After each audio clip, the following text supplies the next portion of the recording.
আমাদের লাইফের জার্নিগুলো আসলে এমন যে একবারেই বলে শেষ করা যায় না। তাই সবার কাছে আমি সরি একসাথে বলতে পারিনি। আমি আসলে অনেক দেরিতে আমার ছেলেকে নিয়ে আপনাদের সামনে এসেছি। জানি না কেন হঠাৎ আমার মনে হলো এই গল্পটা আপনাদের সাথে শেয়ার করা দরকার। কারণ আমার মনে একটা বিশ্বাস, একটা ছোট্ট অ্যাওয়ারনেস হয়তো আরেকটা পরিবারের জীবন বদলে দিতে পারে। তো যাই হোক, এরপর কক্সবাজার যে ডাক্তারটা আমি দেখিয়েছিলাম উনি তো আমাদেরকে একটা নিউরোলজিস্টের কাছে রেফার করলো।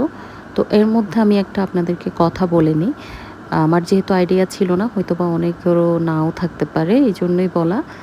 তো আমার আসলে আমার বাচ্চা হওয়ার আগে এইটা আইডিয়া ছিল না যে শিশুদেরও প্রত্যেকটা চেম্বারে আলাদা আলাদা হচ্ছে স্পেশালিস্ট ডাক্তার আছে। তো যাই হোক, আমি ও হওয়ার পরে আসলে ঠেকতে ঠেকতে হচ্ছে জানলাম আর কি। তো হচ্ছে আমাদেরকে উনি যে নিউরোলজিস্টের কাছে রেফার করলো, আমরা যেই ডাক্তারটা হচ্ছে চিটগংয়ে বেস্ট, আমরা ওনার সিরিয়ালটা পাচ্ছিলাম না, তো আমরা আরেকটা নিউরোলজিস্ট দেখাই। তো উনি আমাদেরকে ওনার সামনেই আমার বাচ্চার ওই যে ভয় পেলে যে চমকে চমকে উঠতো ওইটা উনি দেখে। তো উনি বলে যে হ্যাঁ, এটা এক প্রকার খিঁচুনি। তো আপনারা হচ্ছে একটা ইজি করেন। আমরা আসলে ইজিটা আগেই করে ফেলেছিলাম। তো উনি আমাদের ওই ইজিটা দেখার পর বলল, আপনারা ওই ইজিটা মানে ওনার তেমন কাজে আসছিল না। ওনার কথা হচ্ছে আসলে ওইখানকার ইজিটা ভালো আসে না।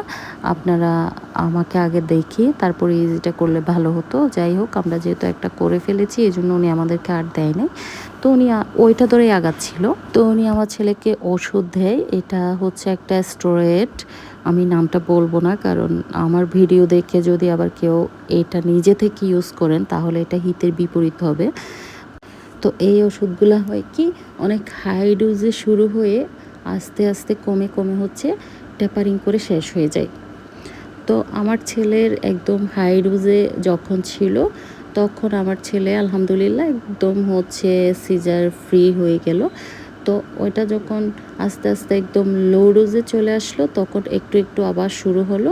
যখন একদম কমপ্লিটলি অফ হয়ে গেল তখন আমার ছেলের ওই যে ভয় পেলে চমকে চমকে উঠতো ওই টাইপেরটা অন্য টাইপ হয়ে গেল।